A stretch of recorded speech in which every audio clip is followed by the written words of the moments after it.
Olá, amigos. Quando chamamos sistema a tudo, mas não percebemos nada, podemos fazer grandes confusões. Primeiro, a palavra tornou-se praticamente um insulto no léxico comum dos políticos nos dias de hoje. Vivemos um tempo curioso. A palavra sistema tornou-se, de facto, um insulto. Diz-se o sistema para explicar tudo e, paradoxalmente, acaba por não se explicar absolutamente nada. Mas antes de criticar um sistema, é preciso compreender e entender o que é um sistema.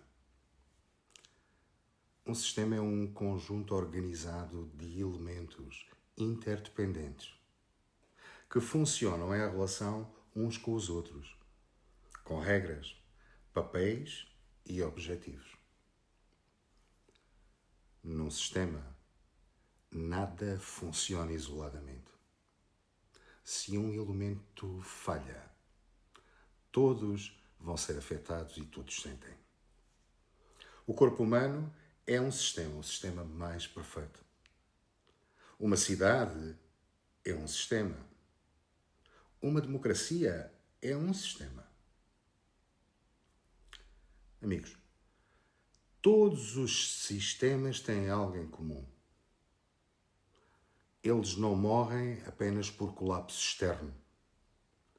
Eles podem ser destruídos por dentro, até por algo microscópico.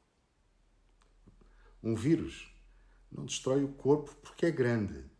Ele destrói porque se infiltra, replica e altera o regular funcionamento das células. Muda as suas regras, muda as suas interações, muda a sua ordem. O sistema político português é também ele um sistema e deveria ter uma forma de funcionar.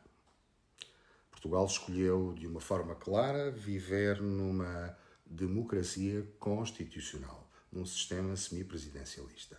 Isto significa um sistema assente em 3 pilares fundamentais: representação política por parte dos partidos, separação de poderes, executivo, legislativo e judicial, e defesa dos direitos fundamentais dos cidadãos.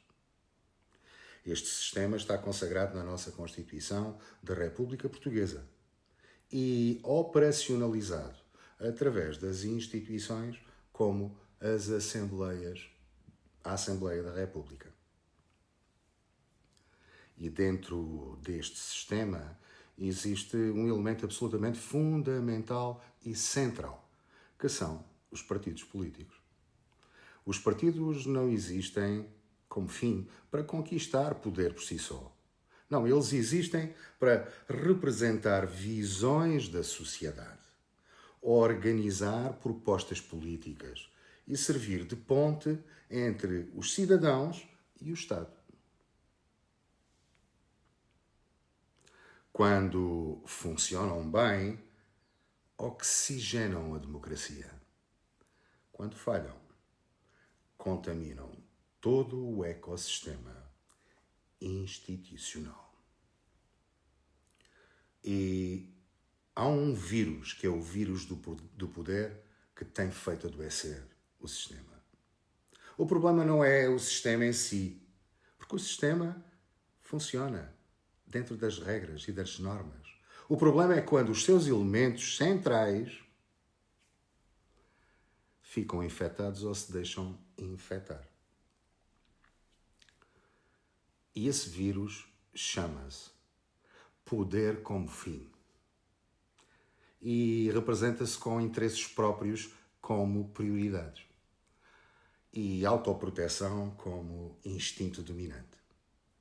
Quando os partidos passam a existir para se perpetuarem, para proteger carreiras, para servirem circuitos fechados, eles deixam de servir o país, o interesse da população, e passam a servir-se do país. Amigos, tal como um organismo doente, a infecção não fica localizada. Ela espalha-se, neste caso, pela administração pública, quando falamos do Estado. Infiltra-se nas instituições e contamina a confiança dos cidadãos.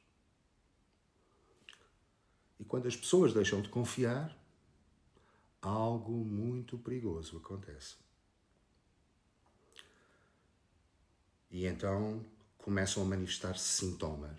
E um deles é o protesto como sintoma. E isso é um erro fatal nas sociedades. O crescimento de forças políticas de protesto radical não nasce do nada. É um sintoma do mau funcionamento e da doença viral do sistema, não a causa. É o grito de quem sente legitimamente e verdadeiramente na pele que não é ouvido, que não é protegido e que a janela do futuro é escura e embaciada. Mas atenção, o protesto não é automaticamente nenhuma solução. Quando um partido de ruptura, divisão e confronto cresce dentro do próprio sistema, ele não está fora dele. Ele já faz parte do próprio sistema e rapidamente passa a manifestar os mesmos vícios. De outra forma não poderia acontecer. Porque se o sistema está infectado, um novo elemento infectado fica. E então a ambição de poder, a lógica do inimigo, o desprezo pelas regras que garantem a liberdade de todos passa a ser a forma generalizada de protesto, culpando o sistema. A história mostra-nos isto repetidamente. Sistemas enfraquecidos não são curados por extremismos. Normalmente são empurrados para convulsões ainda maiores. A Segunda Grande Guerra Mundial é a prova disso. E o que estamos a assistir hoje também. E o que é que ainda pode ser feito? Quais são os retrovirais da democracia? Quando um organismo está infectado, há duas opções. Ou se ignora a infecção e ela vai continuar a contaminar, ou temos a coragem de agir. Enfrentar a infecção. Os partidos políticos do sistema têm hoje uma escolha histórica. Ou continuam a disputar poder, a proteger estruturas internas e a fingir que nada de estrutural precisa de mudar, ou assumem a sua verdadeira responsabilidade. O sistema partidário português está todo infectado. Isso exige retrovirais democráticos, não outros, como reformas estruturais profundas do Estado, mecanismos legislativos com uma visão de médio e longo prazo, combate real às assimetrias sociais, económicas e territoriais, transparência, responsabilidade e prestação de contas. Mas há algo que ainda é mais difícil. Mas é absolutamente essencial. Só que esta é uma reforma que ninguém quer fazer. Esta que é a reforma interna dos próprios partidos. Não há reforma do país sem a reforma dos partidos. Os partidos precisam de dirigentes com caráter, de idoneidade comprovada, de visão que vá além do ciclo eleitoral e projete um futuro viável, de coragem para romper com lógicas internas viciadas. Os partidos políticos precisam de deixar de ser máquinas de poder e voltar a ser aquilo que é o seu desígnio, espaços para o serviço público. Sem isso, não há discurso que possa salvar a democracia decadente em que vivemos. Deixo uma nota final neste vídeo, que é também uma esperança possível. Se nada disto for feito, não haverá surpresa nenhuma. Quando os extremos continuarem a crescer, quando os direitos forem postos em causa, quando as instituições começarem a falhar, já não é possível ficar surpreendido, porque isso é fingir que não vimos isto a acontecer. Amigos, cidadãos, ainda há tempo. O tempo é curto, mas real. Tempo para colocar o interesse nacional em primeiro lugar, o interesse das pessoas em primeiro lugar e o futuro do país em primeiro lugar, acima de qualquer cálculo partidário, tático ou estratégico. Amigos, este vídeo não é um ataque a nada nem a ninguém. É um apelo à responsabilidade histórica e a uma consciência que procura ver a realidade pelos seus próprios olhos. Amigos, quando o sistema cai, ele não cai sobre os partidos. Ele cai sobre nós, sobre as pessoas. E esse preço, Portugal já pagou demasiadas vezes.